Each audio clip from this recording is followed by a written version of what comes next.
आप सभी को मेरा प्यार भरा और दिल से नमस्कार। स्वागत है मैथ सीरीज मुखर्जी नगर आपके द्वार।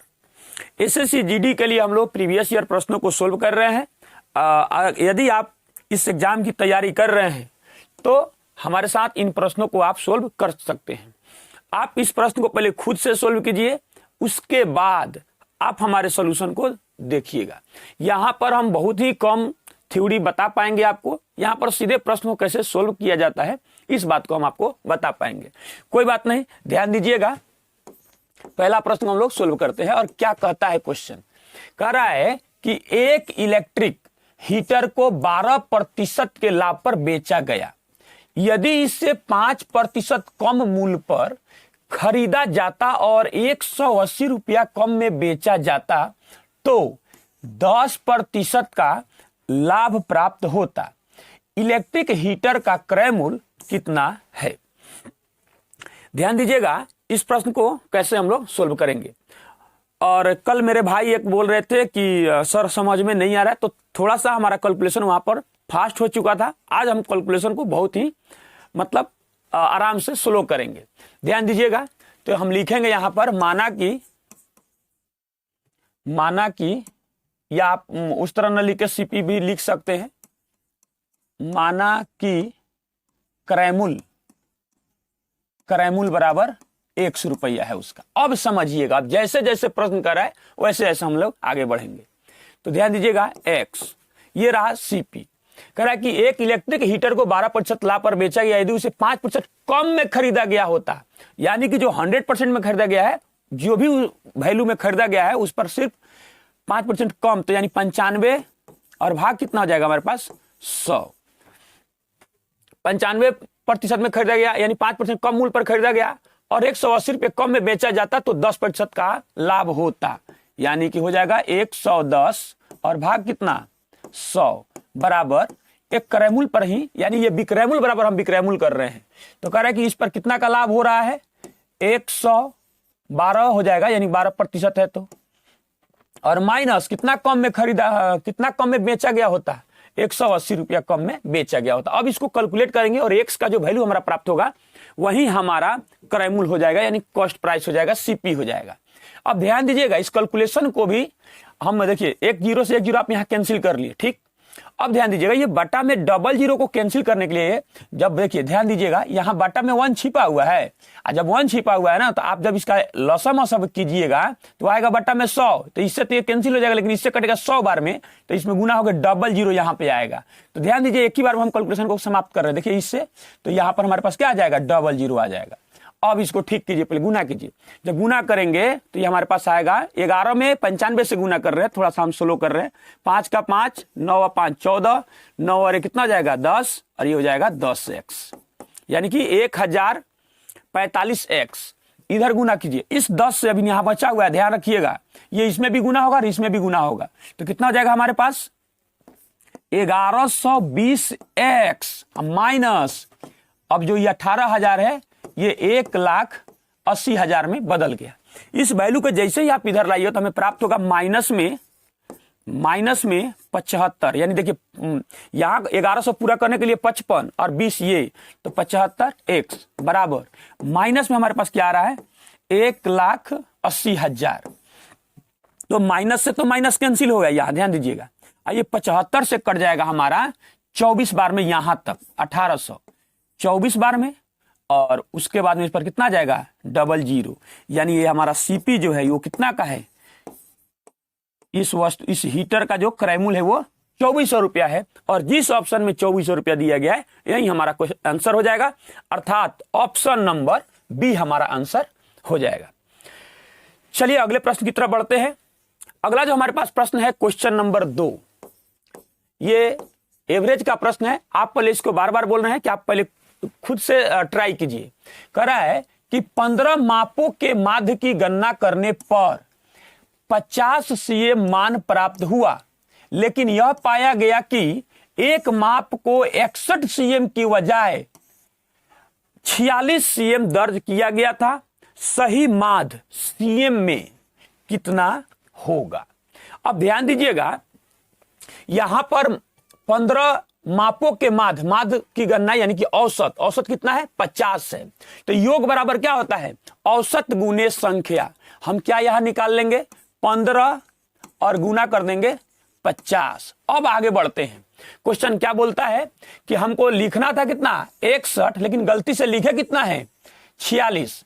तो जो सही लिखना था पहले उसको दर्ज कीजिए। इसमें लिख देंगे 61 और जो गलती होने वाला है उस वैल्यू को घटाइए। जो गलती हो गया है लिखना कुछ और था इसको घटा देंगे। अब उसके बाद में ये तो देखिए जोड़े घटाए तो संख्या तो हमारा 15 का 15 ही रह गया। तो इसको 15 से क्या करेंगे भाग दे देंगे। जब भाग दिए तो ये भी औसत में बदल गया, ये भी औसत में बदल गया। तो ये जो भी प्रभाव पड़ने वाला है इसका उस पूरे औसत पर प्रभाव पड़ेगा। ध्यान दीजिएगा 15 से यहां देखिए इन दोनों का अंतर कितना रहा है 15। तो 15 से जब इसको कैंसिल कीजिएगा तो एक बार में कटेगा और यहां 15 से 15 कैंसिल हो गया अर्थात 50 प्लस 1 आ गया अर्थात सही औसत कितना है 51। अगर यहां पर नेगेटिव आता तो इस वैल्यू में से घटाते नीचे चला जाता अर्थात जिस ऑप्शन में 51 दिया गया है वही हमारा आंसर हो जाएगा अर्थात ऑप्शन नंबर ए हमारा आंसर हो जाएगा। चलिए अगले प्रश्न की तरफ बढ़ते हैं। Question number 3। क्वेश्चन नंबर 3 है ये सिंप्लीफिकेशन का क्वेश्चन है। ध्यान से देखिएगा। कह रहा है कि निम्नलिखित व्यंजक का मान ज्ञात कीजिए। ध्यान दीजिए इसको सोल्व करेंगे हम लोग। तो हमारे पास आ रहा है कि 3/4 और उसके बाद में इसको ठीक कीजिए तो ये हो जाएगा 5 और 3 8 8 तो आपस में जब देखिए यहां लिख ही देते हैं एक ही बार में 8। देखिए 5 एकम 5 5 3 8 और गुना इस होगा यहाँ पर। तो पहले इसकी कैलकुलेशन करेंगे तो इससे ये कैंसिल होगा तो कितना आएगा 2। यानी जब पूरा कैलकुलेशन किया हम तो हमारे पास आ गया 6/5। उसके बाद माइनस का चिन्ह है ध्यान रखिएगा। और ये आपस में जब गुना होगा हमारा जब ये आपस में हमारा गुना होगा तो होगा माइनस में 5 ध्यान दीजिएगा प्लस 2 अर्थात -3 हो रहा है। क्या हो रहा है माइनस में 3 हो रहा है। तो रख देंगे -3 और भाग 6 दूना 12 6 दूना 12 24 में से 12 चला गया तो हमारे पास क्या बचा 12। उसके बाद में भाग का चिन्ह दिया हुआ है आप इसको लिख सकते हैं 1/4 ऐसे लिख सकते हैं। अब ध्यान दीजिएगा इसको ये कितना बनेगा हमारा 15 में से 6 गया तो कितना हो जाएगा -9 -9 भाग 5। अब देखिए ये इसके बट्टा में जो 1 है ये पलट जाएगा तो कितना हो जाएगा 1/12 और गुना कितना हो जाएगा 1/4। अब ध्यान दीजिएगा इससे ये कटेगा कितना बार में 3 तिया 9 ये कटेगा 3 चौका 12 अर्थात हमारे पास आ रहा है माइनस में 3 और भाग 4 चौका 16 16 पचे 80 अर्थात जिस ऑप्शन में -3/80 है वही हमारा आंसर हो जाएगा अर्थात ऑप्शन नंबर सी हमारा आंसर हो जाएगा।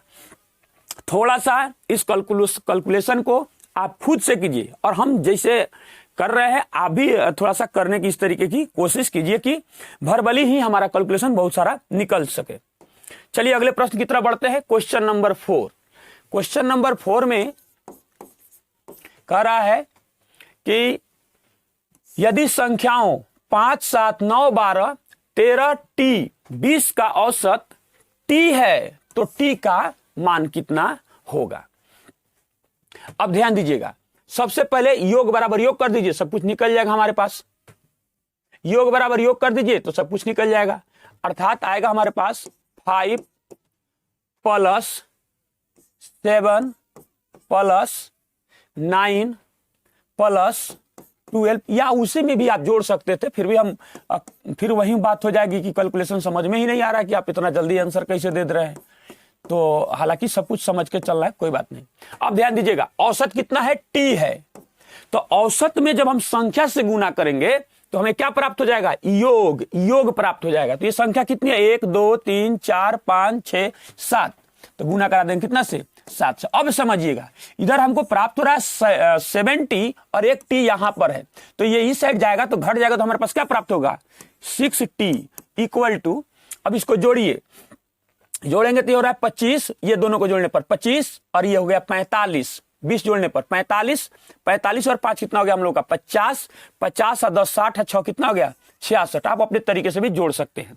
अब देखिएगा जब इधर गुना में है तो इधर जाएगा तो भाग हो जाएगा कितना बार में कटेगा 11 बार में अर्थात टी का वैल्यू कितना आ गया 11 और जिस ऑप्शन में 11 दिया गया है, वही हमारा आंसर हो जाएगा।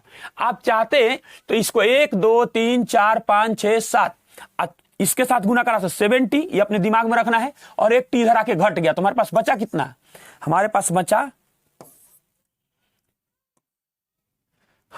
बचा कितना, काम क्यों नहीं कर रहा है हमारे पास, हाँ चलिए ठीक है, हमारे पास बचा कितना, हमारे पास 60, काम क्यों नहीं कर रहा है, चलिए कोई बात नहीं काम कर रहा है तो हमारे पास बचा कितना 60, और 60 और उसको जोड़ लेंगे तो हमारे पास आ रहा है 66। तो 66 में हम लोग क्या करेंगे, भाग दे देंगे किससे, 6 से, तो आ जाएगा 11, और जिस ऑप्शन में 11 है वही हमारा आंसर हो जाएगा। अगले प्रश्न की तरफ बढ़ते हैं, अगला जो हमारे पास प्रश्न है ये भी सिंप्लीफिकेशन का प्रश्न है। ध्यान से देखिएगा, इस क्वेश्चन को हम लोग कैसे सोल्व करेंगे, ध्यान दीजिएगा। लिखा हुआ है 3/4 भाग 3/4 और गुना दिया हुआ है, तो पहले का की क्रिया को हम लोग करेंगे। उसके बाद अब देखिएगा, लिखेंगे पहले 3/4 और उसके बाद में फिर भाग का चिन्ह है तो हमने दिया भाग, और ये दोनों आपस में गुना हो जाएगा तो कितना हो जाएगा 9, और उसके बाद में 16, 9/16। उसके बाद गुना का चिन्ह है तो आप गुना का चिन्ह दीजिए, ये हो जाएगा 4/3। उसके बाद में प्लस का चिन्ह है तो प्लस दीजिए, फिर है 5/2 लिखिए, फिर भाग का चिन्ह है तो फिर भाग का चिन्ह दीजिए पहले। उसके बाद ध्यान दीजिएगा, यहां का चिन्ह है तो ये गुना हो जाएगा आपस में, तो इससे ये कैंसिल हो रहा है और इससे ये कैंसिल होकर हमारे पास 2 आ रहा है, यानी कि 1/2 हो जाएगा। उसके बाद है माइनस, कर दीजिए माइनस। उसके बाद फिर से है हमारे पास कोष्ठ में 2/3।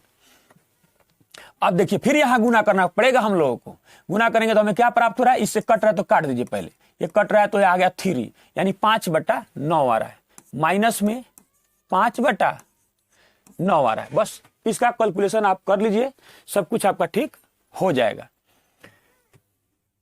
यहां हो जाएगा हम लोगों का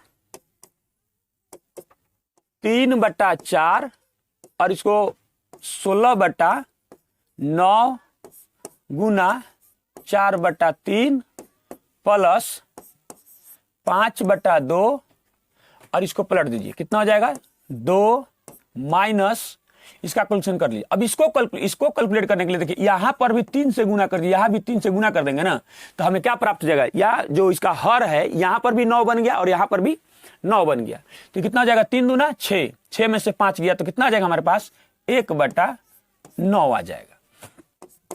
अब ध्यान दीजिएगा कौन किधर कट रहा है, ये 3 से 3 कैंसिल हुआ, इससे ये कैंसिल हो गया, तो हमारे पास यहां कितना प्राप्त हो गया 16/9 हो गया। उसके बाद प्लस का चिन्ह है तो प्लस लगाइए।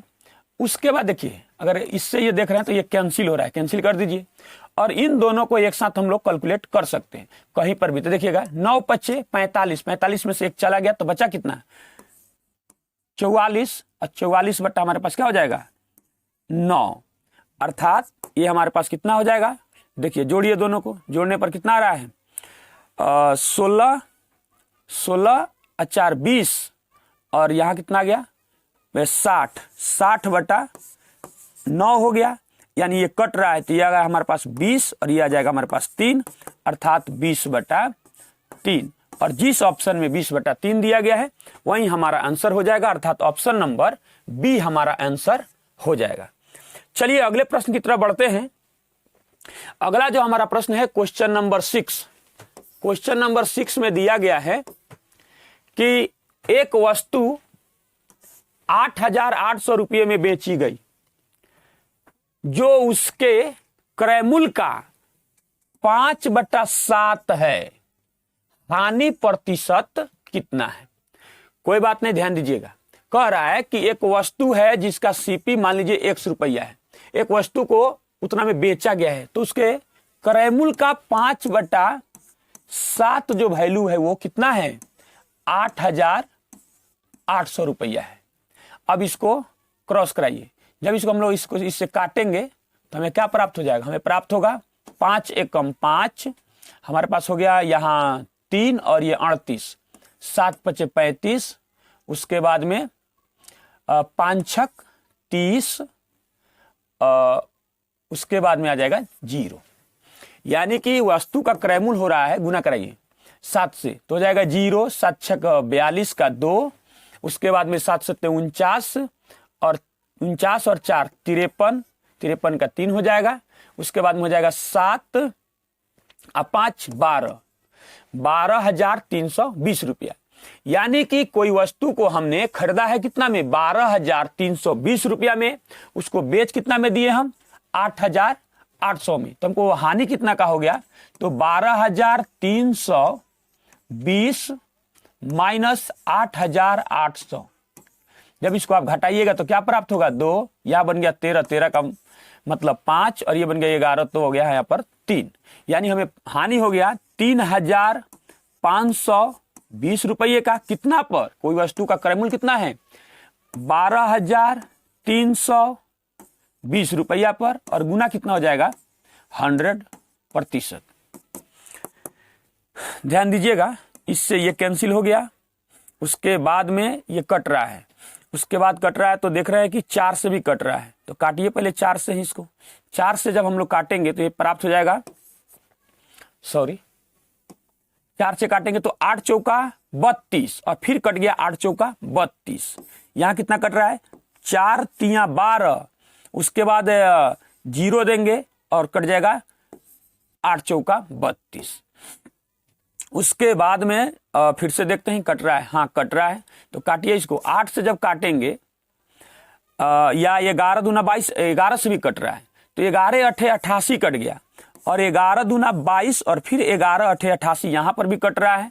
उसके बाद फिर कट रहा है, ये काटिए इसको, कट रहा है तो ये हो जाएगा, इस बार 4 से कटेगा तो 2, और यहां कितना हो जाएगा हम लोग का, 4 से कटेगा तो 7। यानी कि ध्यान दीजिएगा, हमारे पास आ रहा है कितना, 200 भाग 7% का हानि हुआ। जिस ऑप्शन में 200 भाग 7 है वही हमारा आंसर हो जाएगा। फिर भी अभी ये नहीं है तो आगे बढ़ा देंगे, कोई दिक्कत नहीं है। तो ये हो जाएगा 7 दूना 14, उसके बाद हमारे पास क्या आ रहा है, 7 दूना 14 तो बच गया 6 0, 7 8 56। यानी कि देखिए अब 28 किसी ऑप्शन में नहीं है, अर्थात ऑप्शन नंबर सी हमारा आंसर हो गया। इतना हमको आगे बढ़ने का कोई जरूरत भी नहीं था, लेकिन अगर 2 ऑप्शन में नजदीकी मामला दिया है तो हम तो आगे तो सोल्व करके जाएंगे ही जाएंगे। चलिए, बहुत आसानी से इस प्रश्न को हम लोग सोल्व कर लिए। आगे बढ़ते हैं अगले प्रश्न की तरफ। अगला जो हमारे पास प्रश्न है क्वेश्चन नंबर 7।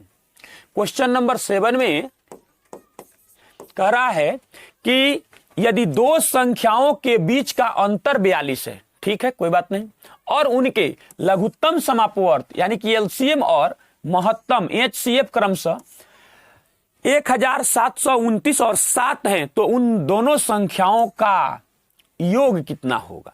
अब ध्यान दीजिएगा, इस प्रकार के प्रश्नों कैसे सोल्व करेंगे।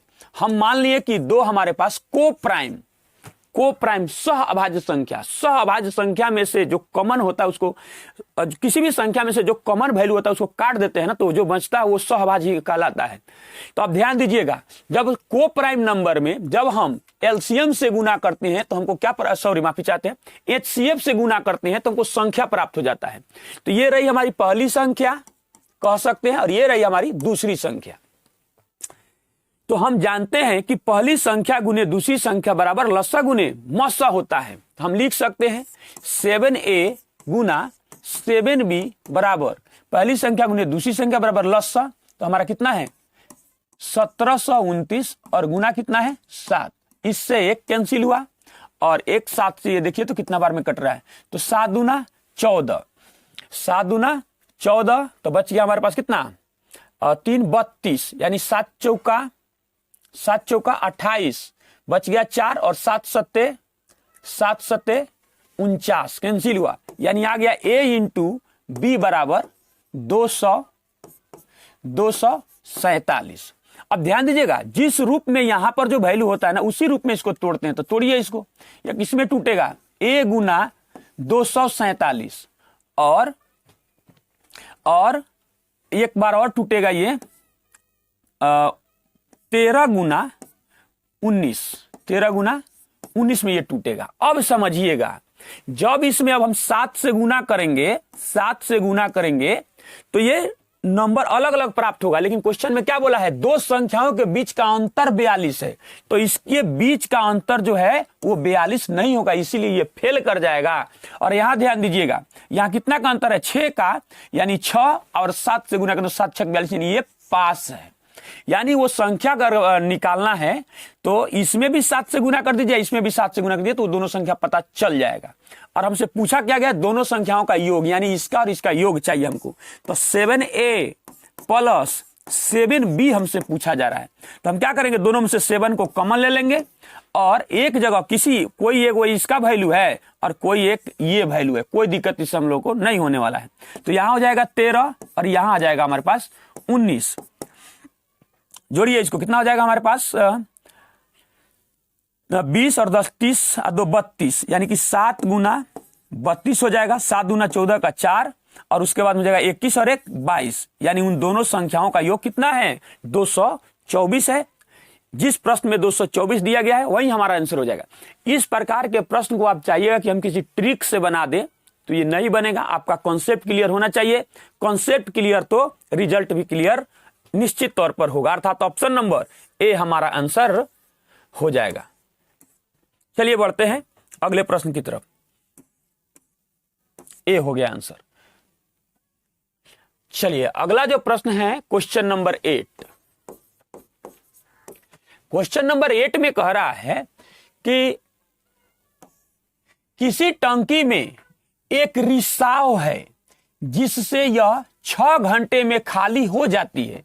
कोई भी एक टंकी है, मान लीजिए हमारे पास एक कोई टंकी है ऐसे, तो इसमें कोई एक होल है। यहां पर मान लीजिए कि एक होल है, ये कुछ ज्यादा ही मोटा होल हो गया। ये हमारे पास एक होल है, इस तरीके से यहां से पानी बह रही है, खाली हो जाती है। एक नल को चालू किया जाता है तो टंकी प्रति मिनट 10 लीटर पानी भरता है। यानी जो टंकी में प्रति मिनट 10 लीटर पानी भरता है, जब यह पूरी भर जाती है तो अब इसे खाली होने में 10 घंटे लगते हैं। टंकी की धारिता कितनी है। अब ध्यान रखिएगा ये क्वेश्चन कैसे बनेगा। मान लीजिए इसमें कोई एक होल है और एक जो नल भर रहा है उसका कुछ आप नाम दे दीजिए, ABCD कुछ भी दे सकते हैं। तो एक होल है जो ये टंकी को 6 घंटे में खाली कर सकता है। ऊपर हमेशा हम टाइम लिखते हैं। और जब इसको ये मतलब इस मीनिंग क्वेश्चन कह रहा है कि इसको भी एक साथ खोल दिया जाता है और भरने वाला टंकी को भी खोल दिया जाता है, तब कह रहा है कि 10 घंटे का समय लगता है। तो हो जाएगा A प्लस H बराबर कितना, 10 घंटे में क्या बोल रहा है, 10 लीटर प्रति 10 घंटा यहां दिया हुआ है, ठीक है। इसे खाली होने में 10 घंटे का समय लगता है, हमने माइनस कर दिया। अब यहां पर इसकी इफिशियंसी ज्ञात कीजिए। इसकी इफिशियंसी हो जाएगी माइनस में 5 और यहां हो जाएगा माइनस में 3। देखिए यहां भी 30, यहां भी 30। अब समझिएगा कि इसकी क्षमता क्या है भरने वाली की क्षमता को निकालना है। तो -3 में से यदि आप -5 कीजिएगा तो रिजल्ट हमारे पास क्या प्राप्त हो जाएगा, -3 और +5 अर्थात प्लस में 2। यानी हमको ये पता चल गया कि ये यानी जो टंकी भर रहा है उसकी क्षमता है भरने की +2, यानी ये 2 भर रहा है। तो यहां पर भी अब ध्यान दीजिएगा, यहां 30, तो इसको भी कितना से गुना कर दे कि भी 30 बन जाए। यानी कि अकेला अगर वो रिसाव को यानी कि इस होल को बंद कर दिया जाए तो टंकी 15 घंटे में पूरी तरीके से भर देगी। अब समझिएगा, हमसे ये नहीं पूछ रहा है कि टंकी कितने देर में भरेगी, इसमें कितना लीटर धारिता है इसकी, यानी कि कितना लीटर पानी इसमें अटेगा। अब समझिए, तो 15 घंटा में भर सकता है और हम जानते हैं कि 1 घंटा में 60 मिनट होता है, तो यानी इतना मिनट लगेगा। और 1 मिनट में कितना लीटर पानी भर रहा है, 10 लीटर पानी भर रहा है। तो इससे पता चल गया टंकी की धारिता। तो 15 छक 90, यानी कि 9000 लीटर उस टंकी की धारिता है, यानी उसमें 9000 लीटर पानी आएगा। अर्थात ऑप्शन नंबर सी हमारा आंसर हो जाएगा। चलिए अगले प्रश्न की तरफ बढ़ते हैं। अगला प्रश्न है क्वेश्चन नंबर 9। क्वेश्चन नंबर 9 बहुत आसान है, आप पहले इसको खुद बनाइएगा, सिर्फ देखिए ही नहीं। 8 मीटर और 14 मीटर लंबी दो रस्सियां समान लंबाई के टुकड़ों में काटी जानी है। प्रत्येक टुकड़े की अधिकतम संभव लंबाई कितनी है? यहां पर पूछ रहा है कि इसका HCF क्या होगा। बहुत आसान है, 8 और 14 का HCF निकाल दीजिएगा, वही हमारा आंसर हो जाएगा। कितना आएगा? 2, अर्थात जिस ऑप्शन में 2 दिया गया है यानी कि 2 मीटर, वही हमारा आंसर हो जाएगा। अधिकतम संभव का मतलब हुआ कि इस संख्या से इसमें भाग भी हो जाना चाहिए और उससे बड़ा कोई है भी नहीं जो ऐसा कर सके, अर्थात ऑप्शन नंबर बी जो है हमारा आंसर हो जाएगा। अगले प्रश्न की तरफ बढ़ते हैं। अगला जो प्रश्न है क्वेश्चन नंबर 10। क्वेश्चन नंबर 10 में कह रहा है एक व्यक्ति एक निश्चित दूरी को 60 किलोमीटर प्रति घंटा की चाल से तय करता है और वापसी में वह चाल 40 किलोमीटर प्रति घंटा होती है। पूरी यात्रा के लिए उसकी औसत चाल कितनी है? ये इतना बार ये प्रश्न पूछा जाता है ना, जो क्या बताएं आपसे। कॉन्सेप्ट इसका क्लियर है तो आंसर भी आपको याद ही होना चाहिए, ऑप्शन ए हो जाएगा। फिर भी ऐसा नहीं करेंगे हम, ध्यान दीजिएगा। लेकिन ज्यादा से ज्यादा अगर आप प्रैक्टिस करते हैं तो बहुत सारे ऑप्शन, कैलकुलेशन, गुना भाग आपको याद भी हो जाता है और वो आपको एग्जाम में बहुत ही लाभ पहुंचाता है।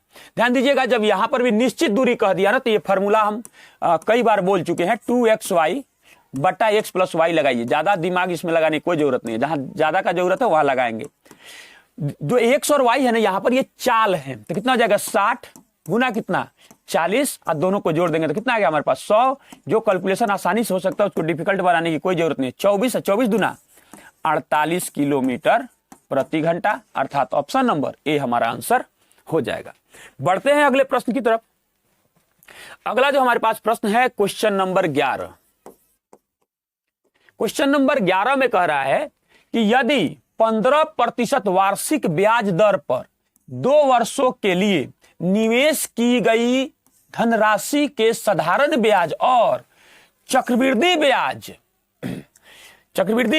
ब्याज को वार्षिक रूप से चक्रवृद्धि किया जाता है के बीच का अंतर 225 रुपया है, 225 रुपया है, तो वह धनराशि कितनी है? ध्यान दीजिएगा, 15% के दर से 2 साल का चर्चा किया है। तो पहले आप एसआई को ज्ञात कीजिए। तो हमारा देखिए, 1 साल 15%, फिर अगले साल 15%, यानी हमारा साधारण ब्याज कितना हो जाएगा? 30%। क्या हो गया? 30%।